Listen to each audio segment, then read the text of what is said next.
Word problems are often challenging because students not only have to be able to perform the math operation, but they have to read in order to discover and determine which math operations it is that they need to use.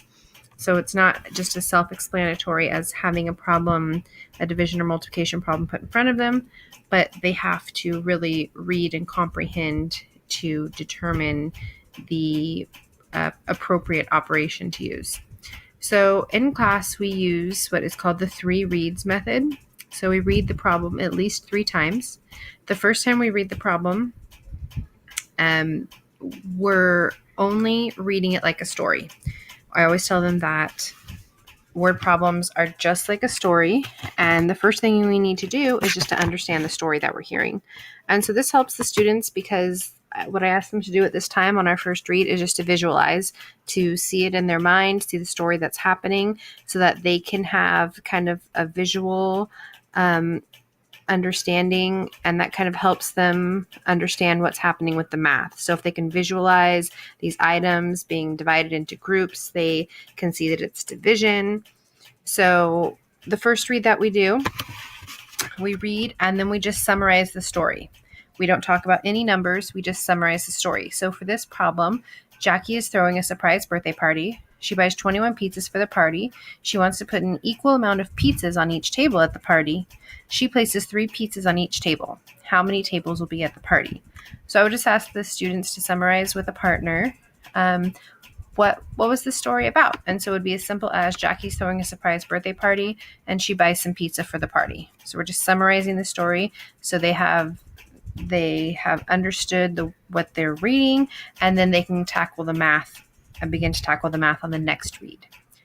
So on read 2, we read to find the quantities. So in this read, in class, we all read the second read together, and then we identify the quantities. So in this problem, the quantities would be 21 pizzas and then 3 pizzas on each table. So we don't just pick out 21 and 3. We use the words, especially with 3 pizzas on each table. The word on each table is a really important description to indicate for the students that those are equal groups, and seeing the 21 pizzas helps them determine that that's the total number of items.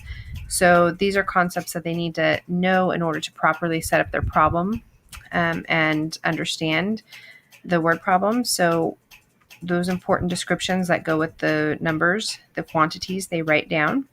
So then they identify the numbers. And the third read that we do in the classroom, we look at the word problems without the question, and then we read a third time and we determine what question we could answer with the information that we've been given. When they take it home for homework, they will always have the question with the problem. So this is not a strategy that they'll use at home, but they can still pick out the question, how many tables will be at the party, and identify that that's the question that they are trying to answer. So it gives them a focus, a clear focus. So at this point, students kind of go one of 2 ways. Some students automatically, they know it's division. If they know they have, because she's taking the 21 pizzas and putting 3 on each table, she's separating the total number of items. So some students already see it as a division problem, and they'll write the division problem first. And some students need to draw their model first before they can write their division problem. So some students might still be drawing a model, and some students might be just doing a skip count. So if they're going to do a model, what they would probably do is make groups of 3 and then say, okay, there's one group of 3, 6, 9, 12, 15, 18, 21. And so then they would see that when they make groups of 3 until they reach 21, that they make 7 groups.